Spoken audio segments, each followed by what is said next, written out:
नमस्कार दोस्तों, मैं विजय कसाना डिजिटल फ्री शिक्षा के यूट्यूब चैनल पर आपका स्वागत करता हूं। दोस्तों, इस वीडियो में उस महत्वपूर्ण मुद्दे के ऊपर चर्चा होगी जो मुद्दा आपके जहन में अभी चल रहा है या फिर सोशल मीडिया पर आपने खबर देखी है और आप उस खबर से बेहद दुखद भी हो गए हैं या फिर कई साथी जो अपने मन में विचार आ रहे हैं उसके लिए बार बार कॉल भी कर रहे हैं। कई साथियों के मैसेज भी आए हैं कि सर आखिरकार हो क्या रहा है। इसी मुद्दे के ऊपर चर्चा करना बेहद जरूरी है कि हरियाणा स्टाफ सिलेक्शन कमीशन का जो सीईटी का रिजल्ट था या फिर हम कहें एचएससी नहीं, हरियाणा के इतिहास का सबसे बड़ा जो रिजल्ट था, क्या उसमें बदलाव होने जा रहा है। इस मुद्दे के ऊपर चर्चा करना साथियों बेहद जरूरी है क्योंकि ऐसी कई अफवाहें भी चल पड़ती हैं जिसकी वजह से कई युवा हैं उनके जहन में पता नहीं क्या क्या बातें चलने लग जाती हैं। आपको पता होगा कि सीएम साहब के शपथ ग्रहण समारोह के बाद लगभग 24,000 पदों का जो रिजल्ट जारी हुआ था, जिसमें ग्रुप डी का भी था। अगर ग्रुप डी का रिजल्ट निकाल दिया जाए तो बचा हुआ ग्रुप सी का जो रिजल्ट है उसके ऊपर क्या खतरा मंडरा रहा है। नेक्स्ट क्वेश्चन, क्या दोबारा पेपर होंगे?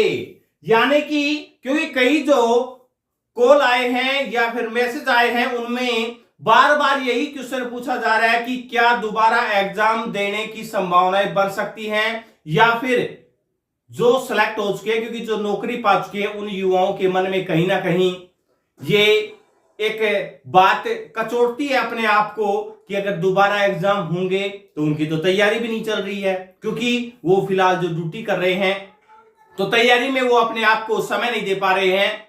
या फिर देखिए, जब किसी को जॉब मिलती है तो कितना खुश होता है और उस जॉब के ऊपर जब आंच आने की संभावना रहती है तो डर लगता है। लेकिन क्या वास्तव में आंच आ रही है या फिर बेवजह अफवाहों के दौर में युवाओं को पैनिक किया जा रहा है? साथियों, आपको बता देते हैं कि आज एक कोर्ट केस के मैटर में डिसीजन आया है। अब वो कोर्ट केस क्या था पहले वो बता देते हैं हम आपको। जब ग्रुप सी भर्तियों की कट ऑफ जब लगाई जा रही थी, यानी कि 4 गुना बुलाने के लिए जब 4 गुना बुलाया गया था, तो 4 गुना के मामले में आपको भी पता होगा बीसीबी और बीसीए, इन दोनों ही सर्टिफिकेट वाले युवाओं को, कई युवाओं को बार किया गया था कि उनका सर्टिफिकेट जो टाइम बाउंड था उस समय का नहीं था या फिर उनका सर्टिफिकेट पुराना था। क्योंकि साथियों, इसमें creamy layer non creamy layer का जो सिस्टम होता है उस क्राइटेरिया में वो कैंडिडेट आता है नहीं आता है।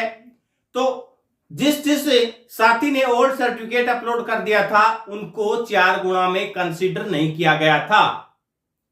अब इसमें जो फैमिली आईडी वाला मुद्दा भी है, क्योंकि नोटिफिकेशन में फैमिली आईडी के मुद्दे का जिक्र किया गया था और अगर वहां चेक कर लिया जाता तो हो सकता है कुछ युवा जो कंसीडर कर लिए जाते।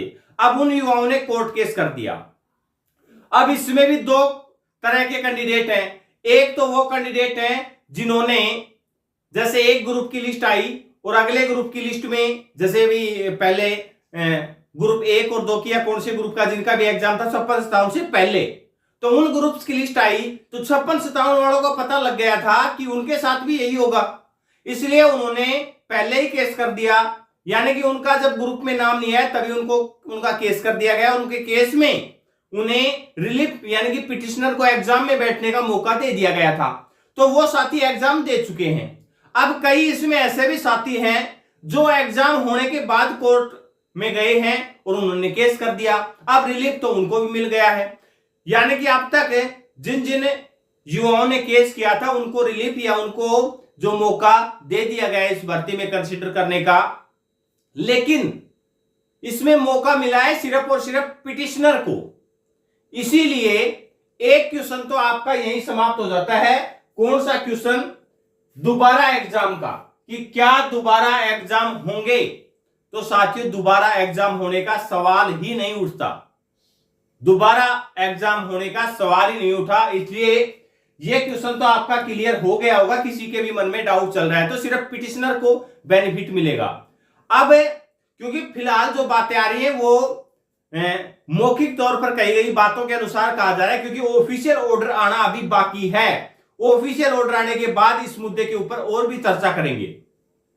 अब इसमें दूसरा जो आपके मन में सवाल चल रहा है कि क्या रिजल्ट में बदलाव होगा, तो साथियों आपको बता दें कि पिटिशनर्स को फायदा मिला है। तो जिन जिन साथियों ने एग्जाम दिया है उनके लिए तो एचएसएससी ने रिजर्व सीट रख रखी है, तो उनका तो कोई मैटर ही नहीं रहे कि भी उन सीट जिनको रिजर्व सीट है तो पहले ही उनका तो सीट खाली रख रखी है और उनकी जगह उनका सिलेक्शन हो जाएगा अगर वो एलिजिबल है तो।